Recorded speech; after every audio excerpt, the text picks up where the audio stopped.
because he wanted to place himself in the context of, the last 40 years or so of comedy. And I began to write these kind of historical things, placing him in exactly that context. So it became half autobiography and half biography. So we decided to call it a sort of biography. And that was what it was called forever afterwards. And then around 2004, 2005, he had a new idea, which was that he'd always wanted to sort of cap his career with a Broadway show, a one-man Broadway show along the lines of Lily Tomlin's wonderful The Search for Intelligent Life in the Universe.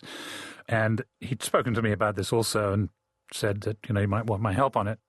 So when he finally got time to do this Broadway show, we would put the sort of biography out simultaneously, and the success of one would feed the success of the other. And alas, that never came to be, and so the book didn't come to be while he was alive. I guess something I'm also curious about is what it's been like for you to finish this book with him not being here to finish it with you. Well, on one level, it's sort of it's a co-writer's dream because you get to make all your own editorial decisions, which is quite good. But the other thing, honestly, was that I was terribly affected by George's death and by the loss of that wonderful voice, and I mean voice in all its aspects.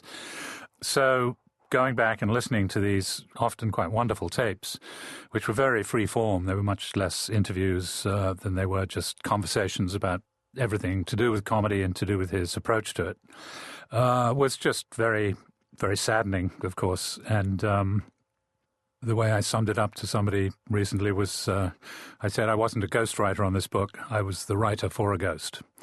And his presence was very strong in all those cases. And sometimes I'd get so engrossed in sort of shaping these conversations that it would seem like I was doing them with him in the room.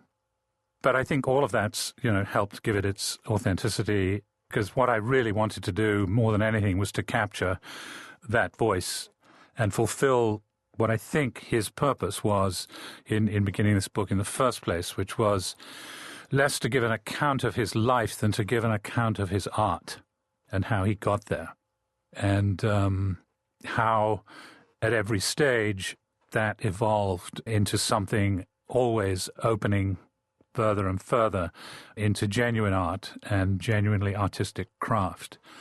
So the book is very much about his growth as an artist, although obviously, as you know well, there are episodes which are about the other aspects of his life.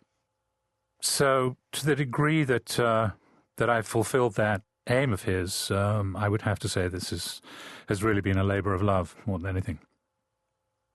And it's so interesting because one of the things I've been grappling with since he's been gone is how to represent him in the world that lives up to his almost impossible standards that he held himself up to in his art, and also getting that he's not here and having to hold that tension between those two things. And at the same time, really knowing, especially those of us who were close to him, how impeccable he was.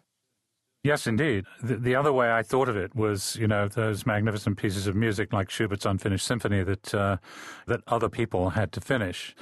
And you can only guess at what would have been the result, if he'd been here to do it himself. But you do the best and you make the best music you can. But there were some surprises, weren't there, Kelly, in this book for you?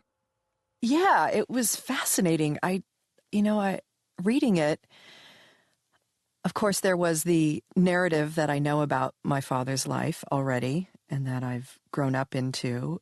And then there were these little other areas where there were little surprises and moments that I got to learn stuff about my dad and stuff that probably, I'm guessing, we would have never talked about and would have never come out in our conversations.